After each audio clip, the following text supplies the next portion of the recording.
की गई याचिका में दोबारा परीक्षा कराने की मांग की गई है।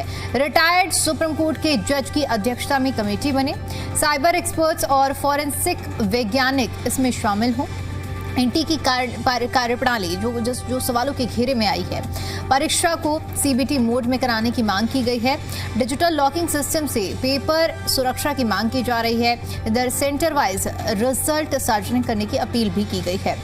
सीबीआई जांच रिपोर्ट जो है वो 4 हफ्तों में पेश करने की मांग है और पेपर लीक में हुई कार्रवाई की जानकारी भी मांगी गई है। कुल मिलाकर जनता का आक्रोश है, जिन्होंने परीक्षा की तैयारी की और जो अब पेपर लीक के मामला सामने आया है उसके बाद ये जो आक्रोश है और भी ज्यादा बढ़ गया है।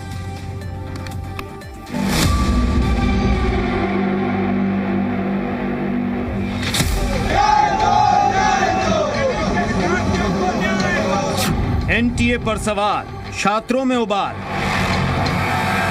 दिल्ली में एनटीए दफ्तर के बाहर यह प्रदर्शन 23 लाख छात्रों के गुस्से की सिर्फ एक तस्वीर है। सच तो यह है कि कश्मीर से लेकर कन्याकुमारी तक छात्रों का आक्रोश उबल रहा है।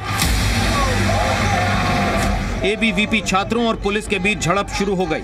प्रदर्शनकारी अंदर जाने की जिद पर अड़ गए। बड़ा सवाल यह है कि आखिर देश के भविष्य से खिलवाड़ करने वाले इतने बेलगाम कैसे हो सकते हैं? आखिर इन गुनहगारों को इतनी छूट मिली कैसे है? नीट पेपर लीक मामले में केंद्रीय जांच एजेंसी सीबीआई ने अपनी जांच तेज कर दी है। देश के कई राज्यों में अलग अलग टीमों को भेजा गया है और इस पेपर लीक मामले में जितने लोगों को हिरासत में लिया गया था उन्हें सीबीआई ने अपनी कस्टडिया है। नीट यूजी 2026 परीक्षा को रद्द किए जाने का विरोध दक्षिण भारत में भी दिख रहा है। कन्नूर में एसएफआई ने विरोध प्रदर्शन किया।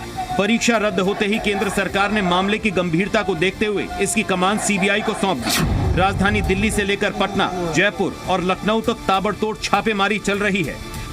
जांच एजेंसियां उस मास्टरमाइंड की तलाश में हैं, जिसने लाखों छात्रों के सपनों का सौदा चंद रुपयों में कर दिया।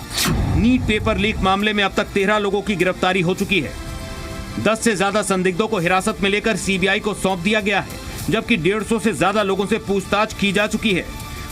कुछ नहीं जानती मैं तो इनके बारे में, और हमारे अब्बा आदमी ऐसे है नहीं, कुछ नहीं पता मुझे तो। मैं तो ऐसे बोलती हूँ कुछ नहीं है हमारे आदमी, उनका कोई ऐसा कुछ नहीं है। हाँ, झूठे में फंसाया होगा किसी ने।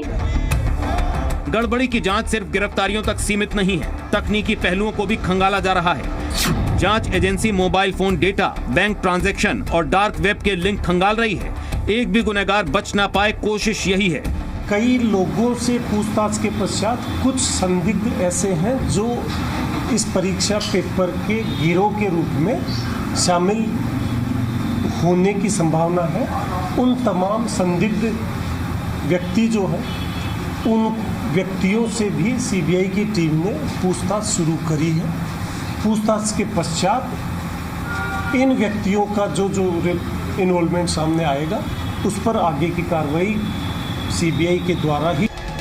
NEET UG paper leak case में लगातार अपडेट सामने आ रहे हैं। देश के 7 राज्यों में लीक हुए इस पेपर को जयपुर के जंबा रामगढ़ के मांगीलाल और दिनेश ने 26 अप्रैल को ही 30 लाख में खरीद लिया था। पहले इन्होंने अपने बेटे को तैयारी के लिए पेपर दिया और फिर 29 अप्रैल को सीकर में ही दूसरे छात्रों को बेच दिया। खास बात यह है कि इसी परिवार के 4 बच्चे पिछले साल MBBS परीक्षा में पास हुए थे। जांच एजेंसी के सामने फिलहाल बड़ा सवाल यही है कि कौन इस पेपर लीक का मास्टरमाइंड है, किसने और कहां इसे लीक किया। एक राज्य से दूसरे राज्य, एक शहर से दूसरा शहर, सैंपल पेपर के रूप में लीक हुआ पेपर घूमता रहा और पैसों का खेल आगे बढ़ता जा रहा। ब्यूरो रिपोर्ट, जी मीडिया।